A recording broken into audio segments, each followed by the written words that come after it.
Assalamu alaikum wa rahmatullahi wa barakatuhu. Am I clear? Am I audible?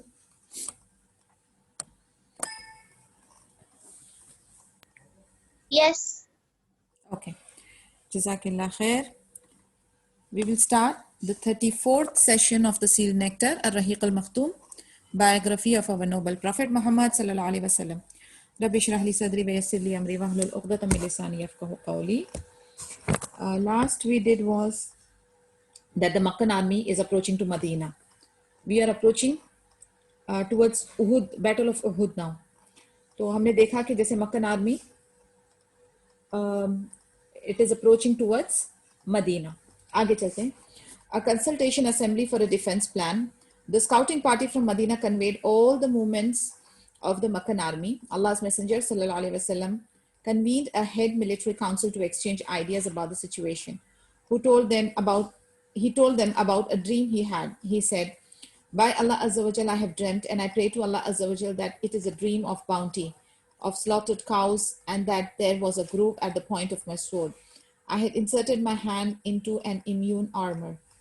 The cows was in reference to some of his men that would be killed, and the groove at the point of my sword was a reference to a member of his household getting hurt. As for the armor, it represented Medina." अभी नबी सल्लल्लाहु अलैहि वसल्लम ने एक scouting party एक जो battalion था उसको भेजा टू चेक द मूवमेंट्स कि मक्कन आर्मी कहाँ पर है, क्या कर रही है, कितनी तादाद में है एंड ऑल दैट. और उसके बाद अल्लाह मैसेंजर सल्लल्लाहु अलैहि वसल्लम ने एक head of the military council बुलाई ताकि वो सलाह मशवरा करे, मीटिंग करे और मौजूदा हालात के जायज़ा ले. और फिर उन्होंने उनको बताया कि नबी सल्लल्लाहु अलैहि वसल्लम को एक ख्वाब आया था. क्या ख्वाब आया था? उन्होंने ही स्वेड बाय अल्लाह कि बाय अल्लाह आई हैव ड्रीम्ड कि उनको स्लॉटर्ड काउज यानी ज़िबा हुई गाय नजर आई. और फिर उनको अपने क्या कहते हैं उनकी स्वॉर्ड के पॉइंट के ऊपर at the point of his sword he could see something. उनको अपनी स्वॉर्ड के पॉइंट के ऊपर एक ग्रूव नजर आया. Grove could be palm groves यानी इट कुड बी झाड़ों का जो ऐसा नहीं होता जमगट, वैसा उनको अपनी स्वॉर्ड के तलवार के एंड पे कुछ नजर आया. और उनको क्या नजर आया कि उन्होंने आर्मर होता ना जो वो पहनते हैं, जो ड्रेस होती है मेटल की, वॉरियर्स पहनते हैं ना, उसके अंदर आर्मर के अंदर उन्होंने अपना हाथ अंदर डाल दिया. तो ऐसी 3 डिफरेंट चीज उनको नजर आई. अब जब इसकी उन्होंने ताबीर या इंटरप्रेट करवाया तो उसका ये मकसद निकला कि जो ज़िबा हुई गाय थी उसका मानी ये कि उनके कुछ आदमी जो है वो कत्ल हो जाएंगे, और जो उनकी सोर्ड के आगे जो पॉइंट है उसका मानी ये है कि उनका कोई हाउस होल्ड मेंबर का भी हर्ट हो जाएगा. ड्यूरिंग दिस वॉर उनका हाउस होल्ड मेंबर भी कोई जख्मी हो जाएगा. और जो आर्मर था जिसके अंदर वो हाथ अपना इम्यून डाल रहे थे तो वो क्या था? It was representing Medina. He then suggested to his companions that they should remain and defend from inside of Medina, and the enemy would be left in the open to exhaust themselves. In this way, the Muslims would not risk a battle. अभी नबी सल्लल्लाहु अलैहि वसल्लम जो है based on जो उनको इशारे आ रहे थे या साइंस आ रहे थे थ्रू हिज ड्रीम्स, तो उन्होंने कहा कि मदीना की जो उनकी फौज है वो विद इन मदीने के अंदर रहकर लड़ाई करेंगी. वेर एज मक्कन्स जो है वो बाहर हुदूद मदीना की हुदूद के बाहर लड़ेंगे. और उससे क्या होगा? उससे वो जो है एग्जॉस्ट हो जाएंगे. वेर एज ये लोग मदीना की हुदूद में रहते हुए they will have a better relaxation and positioning. अब ये है कि हमें यानी देखा जाए तो अंदेशा अच्छा नहीं आ रहा है. वाई? बिकॉज ज़िबा हुई गायें अगेन उनके लोग मारे जाएंगे. तो ये नेगेटिव इंक्लिनेशन या नेगेटिव साइन है. Groove at the end of his sword यानी कि एक स्टैश जिसको हम लोग कहते हैं ना कि एक्चुअली मुझे वो हिंदी या उर्दू वर्ड नहीं मिल रहा है, लेकिन जैसे कि तलवार की एंड जो है ना वो टूटी हुई, चिप हुई या फटी हुई तलवार की टिप, तो वो यानी उनका कोई घर वाला जख्मी होगा। तीसरा हमने बोला कि आर्मर के अंदर उन्होंने हाथ, आर्मर के अंदर उनका हाथ जा रहा है, विच मीन्स के मदीना इज इन डेंजर। तो उनको इशारे मिल गए हैं, अब उन्होंने स्टेप्स लेना है। स्टेप्स उन्होंने ये लिया, फर्स्ट स्टेप कि अपने लोगों को कहा कि आप मदीने के अंदर रहकर फाइट करेंगे और मक्कन्स जो है वो मदीने के हुदूद के बाहर रहकर फाइट करेंगे और एग्जॉस्ट हो जाएंगे। अगर मक्कन्स मदीने के अंदर आकर अटैक करें, फिर मुस्लिम्स जो हैं बिल्कुल तैयारी में हैं और वो फाइट करेंगे मदीने की स्ट्रीट्स पे, और मुस्लिम औरतें जो है वो उनकी मदद करेंगी अपनी घरों की छतों से, रूफ टॉप से। अब्दुल्ला बिन उबय इब्न सलूल जो मुनाफिकों का हेड था, उसने भी ये मीटिंग अटेंड किया एज अ चीफ ऑफ अल खजरज बन के, और उसने यानी जाहिर उसने वो किया कि वो नबी सल्लल्लाहु अलैहि वसल्लम के साथ है। So what he did, now नबी सल्लल्लाहु अलैहि वसल्लम said कि we will stay within Medina, whereas Makkans will exhaust themselves by staying outside. In this way, the Muslims would not risk a battle. If they thought of entering Medina to attack it, then Muslim men would be ready to fight them on the streets, while the Muslim women would aid them from over the rooftops. Abdullah bin Ubay ibn Salul, who was the head of the hypocrites, also attended the meeting as a chief of Al Khazraj, was in support of Prophet Muhammad sallallahu alaihi wasallam's plan. However, his support from the Prophet's plan was not based on merits of the plan, but on personal benefit. ये हम अच्छी तरह जानते हैं कि मुनाफिक की जो सिफत होती है वो आपके मुंह पे कुछ है और पीछे से कुछ है, राइट? तो सामने ही of course showing the support कि मैं नबी सल्लल्लाहु अलैहि वसल्लम के साथ हूं और ऐसा है, बट उसका अपना जाती मफाद है इसके अंदर, because he did not want to fight, उसको नहीं करना है, उसको जिहाद जंग एक किताल नहीं करना है, उसका अपना ही एक एजेंडा है. On the contrary, he secretly aimed at being far away from the fight. However, it was Allah's will that he should be for the first time exposed and disgraced in public. अभी आप देखें वो कितना भी चालाकी कर रहा है, वो कितनी भी कोशिश कर रहा है कि मुनाफिकत अपनी छुपा सके, लेकिन अल्लाह अज़्ज़ व जल का प्लान है, क्या प्लान है कि वो सबके सामने एक्सपोज हो जाए, कि उसकी सबके सामने बेइज्जती हो. This is Allah's will. तो लाजमी बात है कि वो कितना भी मकर कर ले, लेकिन वो एक्सपोज होके ही रहेगा. It was his will that the veil which concealed the disbelief of the hypocrites be lifted. अल्लाह की जो मर्जी या विल है ना, वो हर एक चीज पर कादिर है. अब आप देखेंगे कि हमारी पर्सनल लाइफ्स में भी हम, आई मीन जनरली स्पीकिंग, हमारा एक फेस होता है जो हम लोगों के साथ होते हैं, हमारा दूसरा फेस होता है जो हम अपने लव्ड वंस के साथ होते हैं, और हमारा तीसरा एक फेस होता है जो कि हम व्हेन वी आर अलोन, वो हमारा थर्ड फेस होता है. सो अब जब कभी भी कुछ, अगर हम फॉर एग्जाम्पल हम बहुत अच्छा बन रहे हैं लोगों के सामने, बट अगर अल्लाह ताला को आपका वो जो सेकंड और थर्ड फेस वो लोगों के सामने अगर आया करना होता है ना, if it is Allah's will, then कहीं ना कहीं से जाकर आप एक्सपोज हो जाएंगे, कहीं ना कहीं से जाकर आपके ऊपर अनज़बिल्ला डिस्ग्रेस आ जाएगी, आपकी बेइज्जती होनी है पब्लिकली, या आपके साथ कोई ऐसा मामला हो जाएगा अस्तगफिरुल्लाह लाजिम कि आपकी जो एक इमेज थी वो टार्निश हो जाएगी, उसके ऊपर एक दाग लग जाएगा. तो ये जो है ये सब अल्लाह की मर्जी. वो इज्जत मंतशा व जिल्लत मंतशा, आपको अच्छी तरह से पता है कि इज्जत देने वाला भी अल्लाह अज़्ज़ व जल है और बेइज्जती देने वाला भी अल्लाह अज़्ज़ व जल है. बेशक हमारे जो अमाल हैं या हमारी जो नियतें हैं वो इस चीज को डिसाइड करते हैं, but end of the day we have Allah's will available. और हर चीज के अंदर जो है ना ट्रायल्स एंड ट्रिबुलेशंस में अल्लाह अज़्ज़ व जल इज ट्राइंग अस. अल्लाह ताला देखते हैं कि हमारा सब्र क्या होगा, अल्लाह ताला देखते हैं कि हमारा वो ट्रॉमा और क्राइसिस के दौरान हमारा स्टेप क्या होगा, and that has to be very very यानी अ वाइज स्टेप, बिकॉज ये स्टेप डिसाइड करेगा कि आप कौन से साइड पर हैं, आप दीन की साइड पे हैं कि आप दुनिया की साइड पे हैं.